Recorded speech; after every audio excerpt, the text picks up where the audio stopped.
नमस्ते हिंदुस्तान, कैसे हैं आप लोग। हिंदुस्तान की अगर मैं बात करूं, कल्चर की बात करूं, संस्कृति की, तो अब हमें गिनना चुनना पड़ता है। अगर हम गिनती से याद करें तो शायद गिनती कम पड़ जाएगी, क्योंकि अगर मैं कल्चर की बात करूं तो वो भी खत्म होती जा रही है। अगर मैं यूनिफॉर्म या कॉस्ट्यूम की बात करूं तो वो भी अब बहुत ज़्यादा चीज़ें नहीं होती है। लेकिन एक है जो हमारे संस्कृति को अभी भी बचा के रखा है, जो कि हम जिस पे गर्व करते हैं कि वो हिंदुस्तान से है, और वो है योगा। और इसके योग गुरु है रामदेव बाबा। तो इससे पहले मैं आपको आज बात करूं, आपको थोड़ी समझ में आ गई होगी कि आज के वीडियो का हमारा विषय क्या है।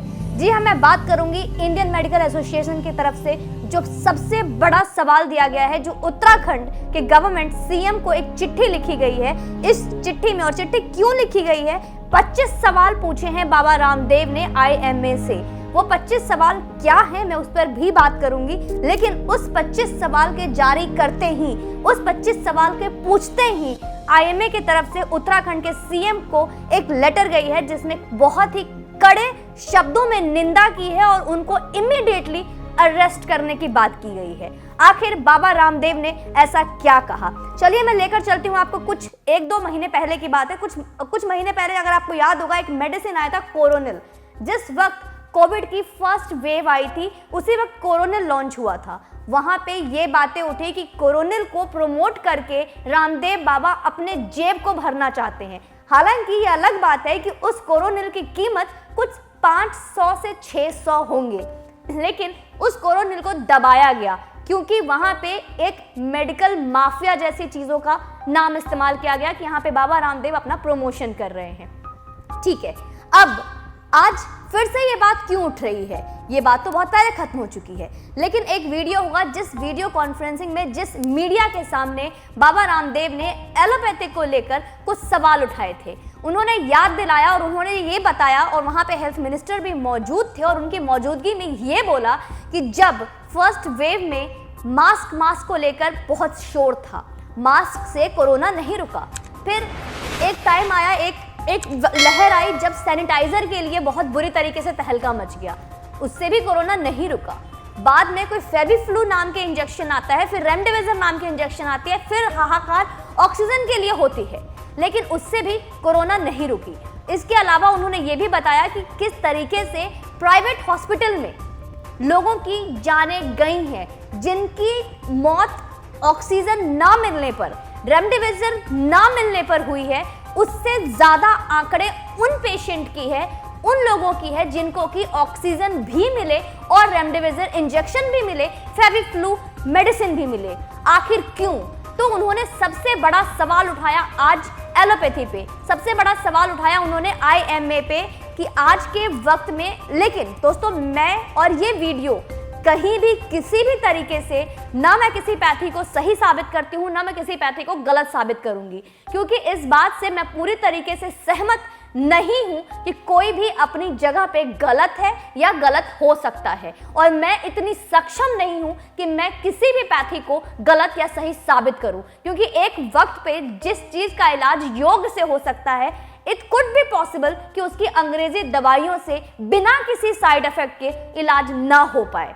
लेकिन इन्हीं सारे सवालों को जहां पे खुलेआम बाबा रामदेव योग गुरु ने इस बात को लेकर इल्जाम लगाए हैं आईएमए पे कि वो हत्यारे हैं, ये शब्द यूज किए बिना उन्होंने उंगली उठाया कि ये गलत है कि अंग्रेजी दवाइयों को देने के बाद भी, ऑक्सीजन मुहैया कराने के बाद भी वो लोग क्यों नहीं बचे, इतनी जानें क्यों गई। और अचानक से ये हाहाकार आज ट्विटर पे, फेसबुक पे, इंस्टाग्राम पे, हर सोशल मीडिया पे बंद क्यों हो गई? क्यों अचानक से ऑक्सीजन के लिए लंबी लाइन न्यूज में नहीं दिखाई जाती है? क्यों रेमडेसिविर इंजेक्शन के लिए लंबी लाइन नहीं दिखाई जा रही है? दोस्तों, जहां पे अब ये लंबी लाइन लगनी बंद हो गई है, अगर आप देखोगे तो अब एक बीमारी आ रहा है, fungus, white fungus, black fungus. अब एक चीज और हमने सुना, येलो फंगस। जैसे कोई फंगस ना हो गया हो, इतना कलरफुल है जैसे कोई रेनबो हो। अब 7वां कलर है, 7 कलर पूरे करके ही मानेगा। अब जहां पे बड़े से बड़े डॉक्टर्स आज ये बताने में सक्षम नहीं है कि फंगस के सिम्टम्स क्या होंगे, किन सिम्टम्स से हम ये माने कि ये फंगस है या आई फ्लू है या कोई नॉर्मल आईज की प्रॉब्लम किसी हेड से जुड़ी हुई है या कुछ भी।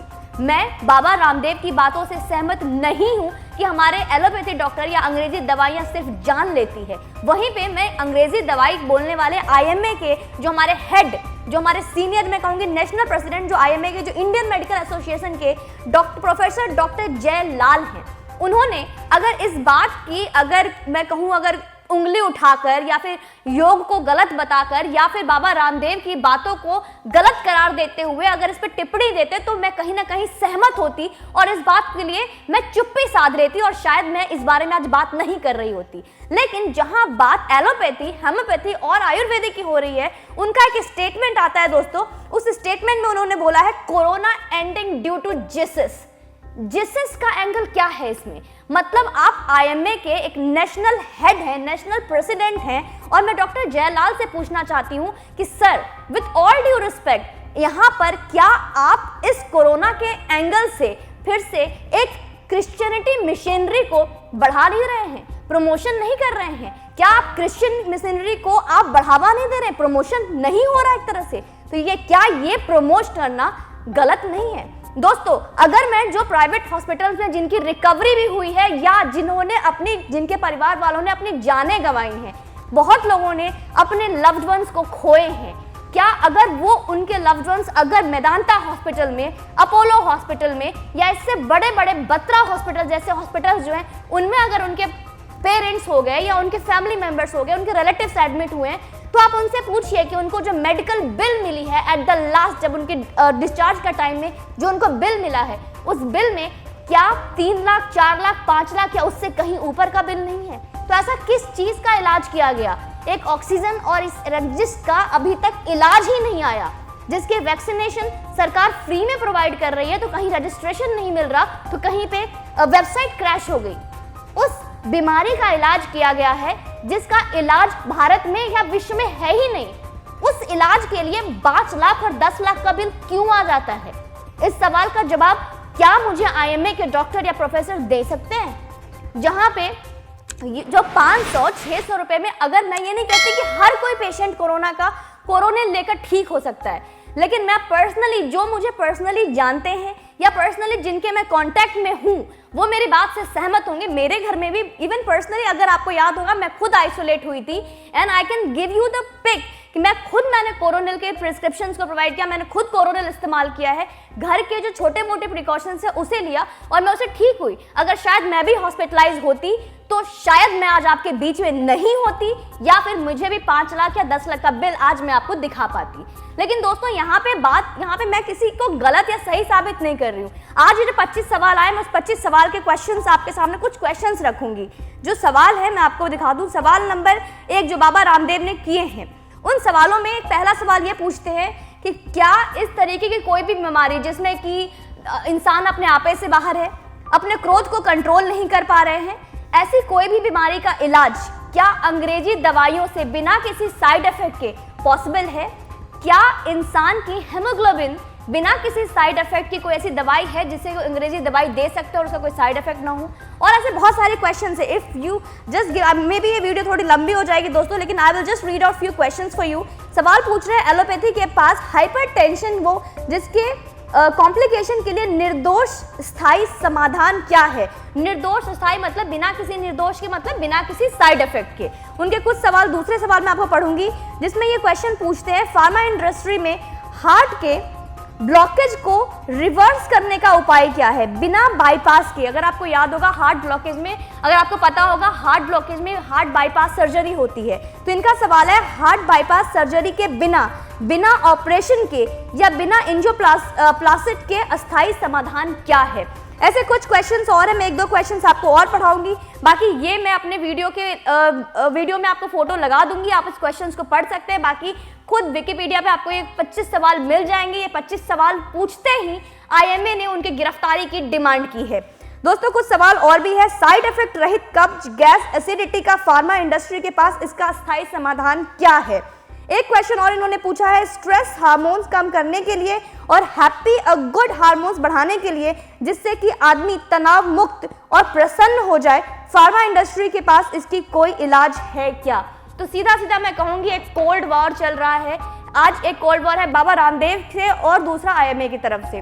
तो ये कोल्ड वॉर कहाँ जाके रुकती है, इस पे सीएम जो उत्तराखंड के सीएम है उनका क्या रिएक्शन आता है, बाबा रामदेव के ये सवाल जवाब से क्या आईएमए इन सवालों के जवाब देने वाले हैं, इन सब का जवाब अगर आता है तो definitely I will come for the next video और उसमें आपको चीजें बताऊंगी।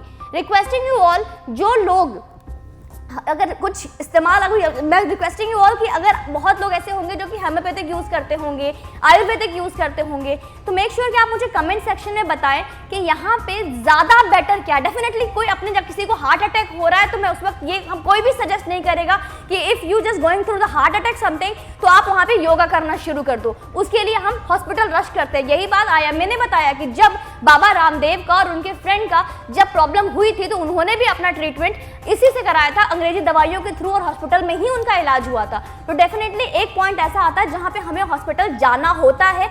योगा डेफिनेटली बहुत सारे इलाजों प्रॉब्लम के समाधान है, लेकिन हर चीज अपने जगह पे गलत नहीं हो सकती है। But what you guys think about it, please make sure कि आप मुझे कमेंट सेक्शन में बताएं बिना किसी को जज किए, because I think we are not enough capable कि हम किसी चीज पे पॉइंट आउट करें। But what exactly your opinion is, do make sure कि आप मुझे कमेंट सेक्शन में बताएं। वीडियो पसंद आए तो ज्यादा से शेयर करें और लाइक करें। जय हिंद, वंदे मातरम।